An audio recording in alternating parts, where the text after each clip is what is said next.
Hey everyone, I got a recent question on how to handle insults when people talk down about you. And as everyone knows, the more successful that you get in anything in your life, or if you have a really good trait, or you look really good, or have a lot of money, people will attack you. Jim Rohn said the best, all good things in this life will be attacked. If you view them as good, and to think otherwise would be naive or foolish. So before I go any further, please subscribe, hit that like button down below. Let me know what you think about this video. This is something I really struggled with, as many people know, my story with anger. And I did not handle a lot of stuff properly or in a healthy way. My emotional reactions were usually anger, resentment, rage, sometimes physical violence, bar fights, just everything that was really a hindrance to my life. So, and Phil at OCDrecovery.com. Now, the first thing to remember is that no matter what's going on in your life, you never actually, this is hard, you never actually get offended. Nobody can offend you to the point of anger or resentment. People can call you names, slander you, put you down, tell you that you're ugly, that you're a loser, that you're a no good fucking moron. And that can sting, but that doesn't have to bring anything more than a sting and a slight frustration, maybe a little bit more. If it's elevated into anger, there is a rigid belief there. Now that's difficult for people because they say, well, what if it's a major injustice? Well, we know that's not actually a case, because there are people who have gone through many severe injustices and they have not responded with anger or resentment. Passion, yes, but anger and vengeance, no. Martin Luther King is probably a very good example. I'm sure at times he got into anger at times, but I'm talking about the most part here, not complete perfection. A great example for myself.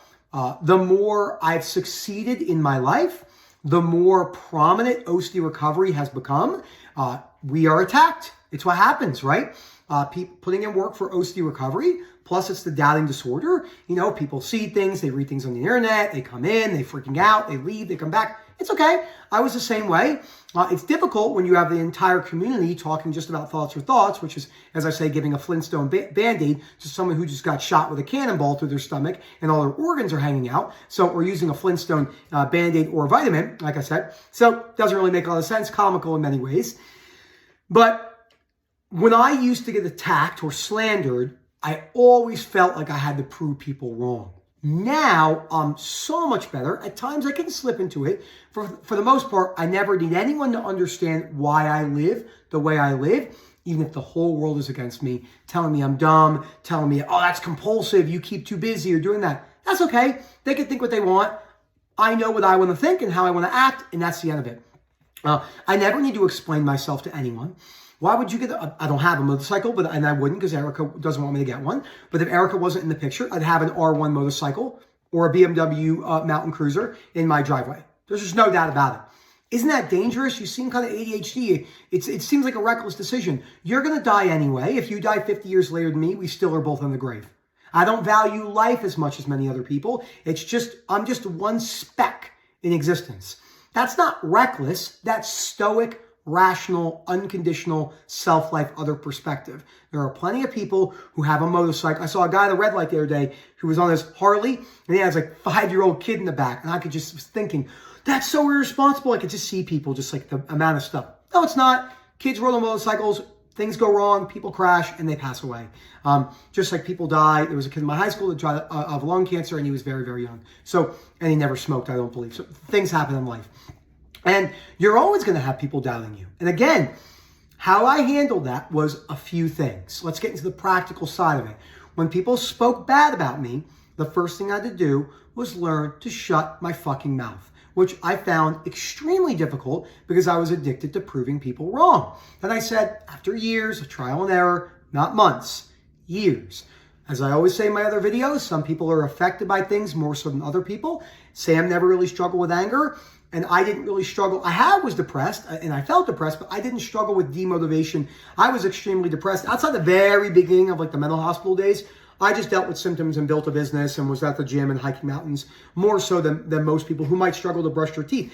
I'm not better than them. I just have a different view on that, and just naturally, maybe it's genetically how I was raised. That's where the psychoanalysis comes in, where like I'm going to do things no matter what. And that helped me with that. But this was not one of those things.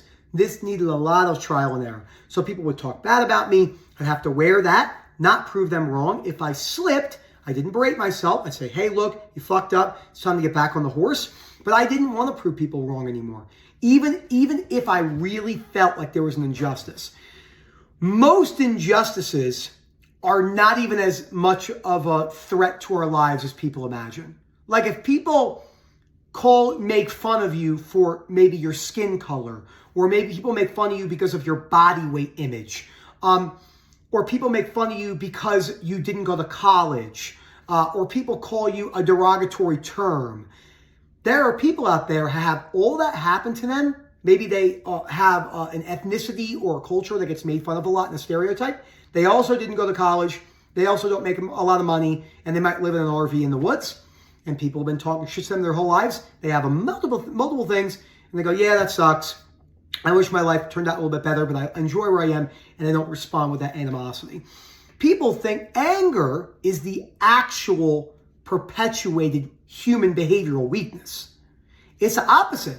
Because I see people talk about this online, they have a really good grasp on this, and the comments down below are so comical to me. It's so ass backwards. They're like, oh, this is such a weak response, like, be a man, be masculine. The way that, say, a good example of this, understandably so, are big podcasters, right?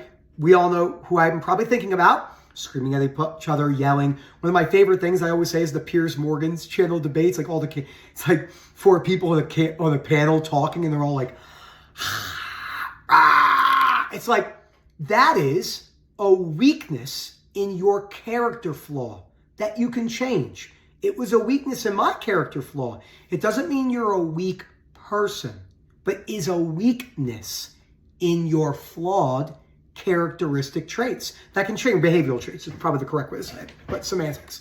And it really, and again, it doesn't mean you won't slip, and it doesn't mean it might not come out again, but personal responsibility, there only is really one type of responsibility. It's personal. There really is only self-discipline. It's discipline. Jim Rohn said that best. He's like, there's really no such thing as personal responsibility because you're the one responsible. So it's just responsibility. And if you want to change, like I wanted to change, people can yell and scream all they want. I no longer try to change other people. If someone really wants to be helped with my recommendations for my own journey, whether they agree or disagree, I tell them what I think works, what I see works with all the people I work with all over the world in every single culture. I work dozens and dozens of countries, dozens and dozens of ethnicities, different cultural backgrounds, and it usually comes down to the same thing. I can't stand feeling angry. I can't stand when people put me down. I need to prove them right. And again, you are not going to get this right. If you are following through with this video and you're still watching 8 minutes in and you struggle with anger or put downs, this is not something that's going to help, going to change right away. And again, it doesn't mean you can't stick up for yourself. I stuck up for myself in many ways. I can put my foot down firmly and say, hey, I don't agree with that. I see where you're coming from. And they can yell and scream all they want. And it's okay. I leave it. And I've gotten very good at that. And not because I like to see them squirm too. I used to love that. It was not good. I got good at this, and I was like, I'm going to let them sit in silence to anger them. And I'm like, no, that's resentful in another way. That's not good. There's so many learning lessons in this. Now I just realized that I'm going to live my life exactly how I want to live in a compromised state because I'm married and I work with a team. It's not all about me. Okay, there's a lot of things I like, but it's not all about me.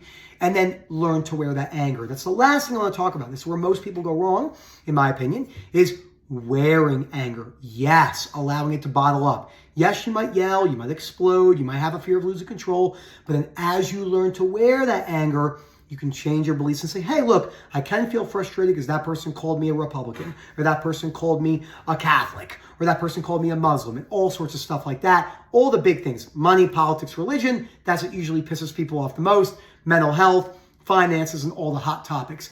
Thank you again, Phil at OCDRecovery.com. Hope to hear from you soon, and as always, enjoy the rest of your day.